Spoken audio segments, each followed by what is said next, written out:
اعوذ باللہ من الشیطان الرجیم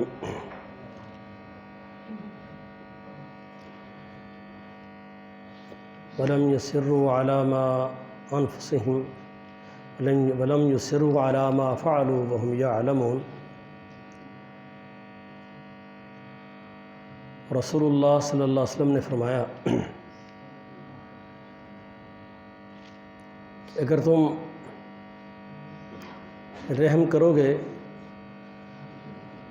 تو تم پر رحم کیا جائے گا۔ بھائی بچوں چپ کرو، کیا یار، میں اللہ سے باتیں کر رہا ہوں، آپ اپنی باتیں کر رہے ہیں، چل باہر چلیں جائیں۔ پھر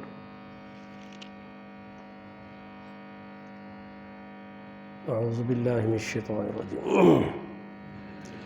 محمد کریم علیہ السلام فرماتے ہیں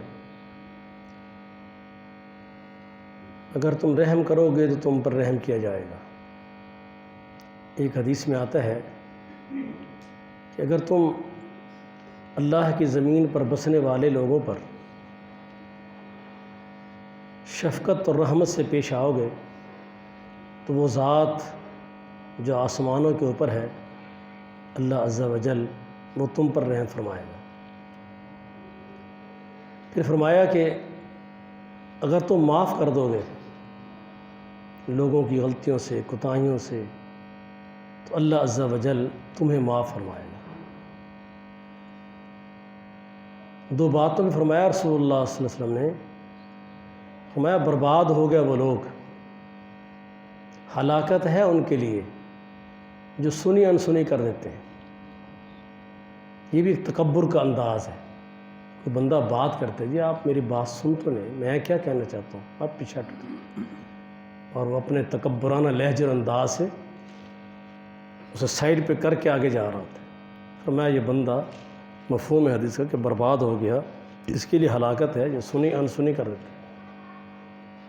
فرمایا ہلاکت ہے اس کے لیے جو اپنی غلطی یا گناہ پر ڈٹا رہتا ہے اور وہ جانتا بھی ہے۔ اور یہی قرآن پاک کی وہ آیت کا حصہ میں نے پڑھا ہے، اللہ تعالیٰ نے تقوی جن لوگوں میں موجود ہوگا، جن سے اللہ محبت کرے گا، وہ اہل تقوی کی ایک صفت یہ بھی ہے کہ وَلَمْ يُصِرُّوا عَلَى مَا فَعَلُوا وَهُمْ يَعْلَمُونَ، وہ کبھی اپنے کیے پر اصرار نہیں کرتے، اپنی بات پر احساس بھی ہو جائے کہ میں نے غلط کیا ہے، اس پہ ڈٹ نہیں جایا کرتے۔ یہ اہل ایمان کی صفت ہے۔ اس امت کے اندر سب سے عظیم الشان شخص سیدنا صدیق اکبر رضی اللہ تعالیٰ عنہ،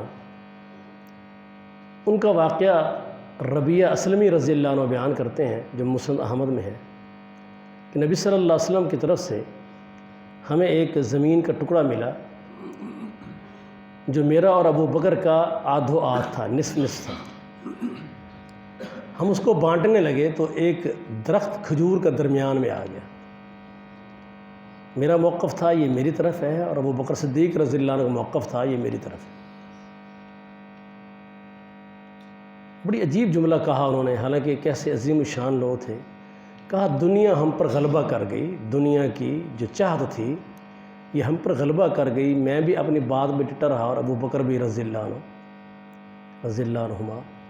کہنے لگے ابو بکر صدیق رضی اللہ تعالیٰ عنہ نے ایک سخت جملہ کہا مجھے جو میرے لیے تکلیف دہ تھا اور میں شدید پریشان ہوا۔ یہ کہہ کر وہ بھی ابو بکر تھے، فوری طور پہ انہیں احساس ہوا کہ میں نے زیادتی کی ہے۔ کہنے لگے ربیہ جو لفظ میں نے تجھے کہے ہیں نا تو مجھے کہہ لے۔ کہنے لگے میں نے کہا نہیں، میں وہ جملے تمہیں کبھی نہیں کہوں گا، وہ الفاظ جو تم نے میرے اوپر غصے میں کہے ہیں میں تمہیں نہیں کہوں گا۔ انہوں نے کہا اچھا پھر میں اللہ کے رسول کے پاس جا رہا ہوں۔ یہ کہہ کر وہ چلے گئے۔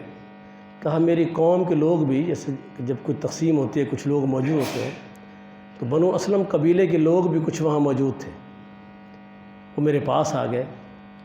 کہنے لگے ربیہ چل اللہ کے نبی کے پاس چلتے ہیں اور ہم سارا واقعہ بتائیں گے کہ زیادتی ہے کس کی۔ میرے بھائیوں جب اللہ کا خوف ہوتا ہے نا تو پھر بندہ جیتا بھی اللہ کی رضا کے لیے۔ ربیہ اسلمی کہنے لگے کہ واپس چلے جاؤ، خبردار میں تم میں سے کسی کو لے کر نہیں جاؤں گا۔ تمہیں ابو بکر کی عظمت کا احساس ہے کوئی؟ یہ وہ ہستی ہے جن کے بارے میں اللہ نے قرآن میں فرمایا ہے اذ یقول لصاحبہ لا تحزن، کہ محمد رسول اللہ صلی اللہ علیہ وسلم اپنے ساتھی یعنی ابو بکر سے کہہ رہے تھے کہ ابو جہل اور اس کے لشکر کو جو عین غار کے دہانے پہ کھڑا ہے، ان کو دیکھ کر گھبرانا نہیں ہے، ان اللہ معنا، اللہ ہمارے ساتھ ہے۔ کہا اس کو اللہ نے اپنے پیغمبر کا ساتھی کہا ہے، صحابی کہا ہے، اور اللہ کے رسول کا ان سے پیار اور تعلق کتنا گہرا ہے۔ اگر ابو بکر میرے کسی رویے سے ناراض ہوئے تو اللہ کے رسول ناراض ہو جائیں گے، اور اللہ کے رسول ناراض ہوئے تو اللہ ناراض ہو جائے گا۔ میں اکیلا جاؤں گا اللہ کے رسول کے پاس، کیونکہ اگر تم ساتھ ہوئے تو ابو بکر سمجھے گا میرے خلاف جتھا لے کر اور ایک کمپٹیشن میں آ گیا۔ وہاں پر جب پہنچے تو ابو بکر صدیق رضی اللہ تعالیٰ عنہ پورا وقوع بیان کر چکے تھے۔ جب ربیہ پہنچے تو اللہ کے رسول نے دوبارہ سنا تو ابو بکر نے جو بات کہی، ربیہ نے کہا اللہ کے رسول صلی اللہ علیہ وسلم، یہ ابو بکر صدیق ہیں رضی اللہ عنہ، انہوں نے اپنی گفتگو میں ایک ہلکا سا بھی کوئی جملہ وہ نہیں کہا جو حقیقت اور سچ سے ہٹ کر ہو۔ لیکن اللہ کے رسول، مجھ میں حوصلہ نہیں ہے کہ میں ابو بکر کو وہ جملہ کہہ دوں جس نے مجھے کہا ہے۔ آپ نے فرمایا کہ تو نے ابو بکر کو وہ جملہ کہنا بھی نہیں ہے۔ اگر ایک ساتھی دوسرے پر کوئی سخت جملہ کہہ دیتا ہے تو ہم تو فوری اس پہ جب دو حصے ڈال کے اوپر نہ کریں تو ہم سمجھتے ہیں ہماری انسلٹ ہو گئی ہے۔ لیکن اللہ کے رسول کیا تعلیم دے رہے ہیں؟ فرمایا نہیں، تم نے وہ غصے، وہ تکلیف دہ کلمات تم نے نہیں کہنے، ہاں تم نے یہ کہنا ہے کہ اللہ ابو بکر کو معاف کر دے۔ انہوں نے وہ جملہ کہا جو اللہ کے رسول نے بتایا۔ ربیہ کہتے ہیں میں نے دیکھا کہ ابو بکر کی آنکھوں سے آنسو گر رہے تھے اور وہ اپنے اس کیے پر شدید پشیمان اللہ سے استغفار کر رہے تھے۔ یہی بات اللہ نے قرآن میں بیان کی ہے کہ وَلَمْ يُصِرُّوا عَلَى مَا فَعَلُوا وَهُمْ يَعْلَمُونَ، اگر ان سے کوئی غلطی، کوئی معاملات ہو جاتے ہیں تو اس پر وہ اصرار، اپنی غلطی پہ ڈٹ جانا، اپنی انا کا پاس کرنا، یہ تقوی والے لوگوں کا خاصہ نہیں ہوتا۔ روزہ اس لیے ہے کہ لعلکم تتقون، روزے رکھو تاکہ تم متقی بن جاؤ، اللہ کے قریب آ جاؤ۔ رسول اللہ صلی اللہ علیہ وسلم فرماتے ہیں جب کوئی اپنے مسلمان ساتھی سے ملتا ہے اور اس سے مصافحہ کرتا ہے، اور اس میں 2-3 آداب ہیں، مصافحہ کرتے ہوئے چہرے پہ مسکراہٹ کا ہونا، مصافحہ کرتے ہوئے چہرہ اپنے بھائی کے سامنے رکھنا۔ بعض اوقات دوست کمپلین کرتے ہیں ہمیں آ کر، جی فلاں آپ کا ساتھی ہے، میں نے بڑھ کے سلام کیا تو اس نے چہرہ اس طرف کر کے اور ایسے ہی ٹوٹے ہوئے ہاتھ دے کے چلا گیا۔ اس سے تو آپ اللہ سے کیا لیں گے جب کو پتہ ہے کہ اس کی نیکی کتنی ہے۔ نبی السلام فرماتے ہیں جو اپنے بھائی سے مصافحہ کرتا ہے، اور میں جو بتائے ہیں خوش دلی سے، چہرے کی مسکراہٹوں سے، نبی صلی اللہ علیہ وسلم اس وقت تک اپنا ہاتھ اس کے ہاتھ سے نہیں کھینچتے تھے مصافحہ کرنے والے کے، اپنا چہرہ اس سے نہیں پھیرتے تھے جب تک وہ اپنا ہاتھ چھڑوا کر چہرہ پھیر کے نہ چلا جاتا۔ تو فرمایا اس کا ثواب اتنا ہے کہ نبی صلی اللہ علیہ وسلم فرماتے ہیں کہ جو خطائیں ان کے ہاتھ سے سرزد ہوئی تھیں وہ ساری ایسے جھڑ جاتی ہیں جیسے خزاں کے موسم میں درختوں کے پتے جھڑ جاتے ہیں۔ تو میرے بھائیوں، یہ بعض ایسی نیکی ہیں، اور اس بات پر عبدہ ایک تابعی کے شاگرد ہیں مجاہد کے، انہوں نے جب یہ حدیث سنی تو مجاہد تابعی بہت بڑے عظیم الشان عالم بھی تھے، ان سے کہنے لگے مجاہد سے یہ تو بڑا آسان کام ہے، ہم تو اس سے بہت ساری نیکیاں اکٹھی کر کے اپنے گناہ جو ہیں وہ ختم کر لیں گے۔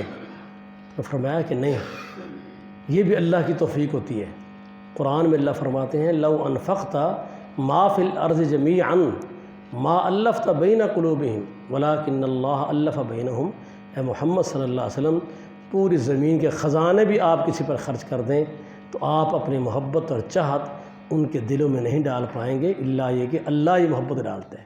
یہ اللہ کی نعمت ہے کہ جب آپ کوئی نیکی اللہ کی توفیق کے بغیر نہیں ہوتی۔ تو میرے بھائیو، یہ وہ باتیں ہیں کہ جن سے ہم اللہ کے قریب ہوتے ہیں، اور یہ تقوی کی علامتیں ہیں۔ اگر یہ ان چیزوں کی خامیاں ہم بدستور رمضان میں لے کر چلتے رہے تو ہمیں روزے کا نتیجہ حاصل نہیں ہوگا۔ رسول اللہ صلی اللہ علیہ وسلم کے آخری کلمات جہاں آپ نے امت کے لیے نماز کی، غلاموں کی باتیں کی ہیں، وہاں اب تکلیف کے دنوں میں یہ بھی کہہ رہے تھے کہ لوگوں اپنے رشتہ داروں کا خیال رکھنا، اپنے رشتہ داروں کا خیال رکھنا، اس کی بھی رسول اللہ صلی اللہ علیہ وسلم تعلیم دے رہے تھے۔ اللہ تعالیٰ مجھے اور آپ کو ان کاموں سے بچائے جو تقوی کے خلاف ہیں، اور ان کی توفیق عطا فرمائے جو تقوی کے مطابق ہے۔ وما علینا الا